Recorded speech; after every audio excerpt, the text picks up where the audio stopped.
Corruption, ladies and gentlemen, affects all of us. It is a costly affair that diverts resources from the poor to the rich, increases the cost of running businesses, distorts public expenditure, and discourages foreign investors. Redress, therefore, demands a joint approach with emphasis on homegrown solutions involving all the stakeholders. Washikadau.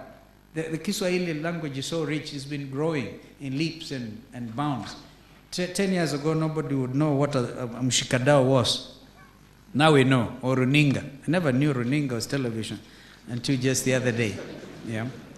Over the next 2 days, we will have the opportunity to share ideas and exchange experiences that will enable the country to move the anti-corruption agenda forward. Corruption is our shared challenge, and only through working truly together across sectors, across boundaries, and across jurisdictions can we successfully address it. This is why meetings such as this one are obviously very important to us as a government.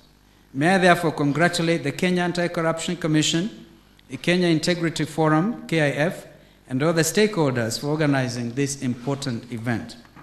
I especially salute the 14 sectors that came together about 10 years ago, audited themselves on corruption and governance issues, culminating in the development of the National Anti-Corruption Plan.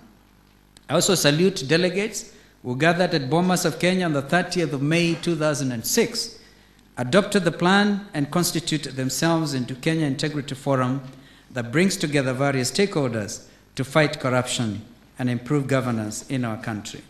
This is perhaps the only national event where all the stakeholders in the country come together to discuss the achievements in the fight against corruption, challenges they face, and seek solutions through a frank and open exchange of views.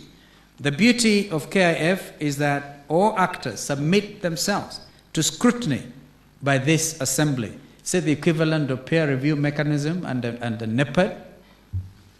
Wonderful.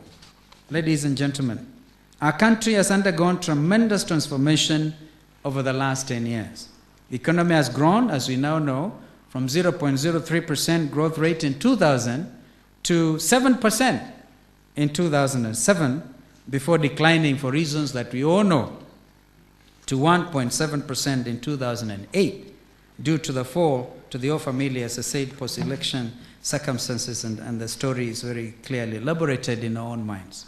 Gladly, our economy is now on a rebound, and we project a 5% growth rate this year. Regarding governance, the country has undertaken various reforms geared towards strengthening the legal and institutional framework to fight corruption and improve governance. Some of these reforms include the enactment of Anti-Corruption and Economic Crimes Act, Public Officers Ethics Act, and the establishment of the Kenya Anti-Corruption Commission. The government has also embraced best practices in the management of public affairs through initiatives such as performance contracting and rapid results initiatives, among others. This has resulted in improved performance in the public sector and expeditious delivery of services. For example, it now takes just a fraction of time and headache it used to before one would obtain an identity card or a passport. Further, we now have a new constitution that truly reflects the aspirations of the Kenyan people. It provides for our national values and principles of governance and dedicates a chapter on leadership and integrity.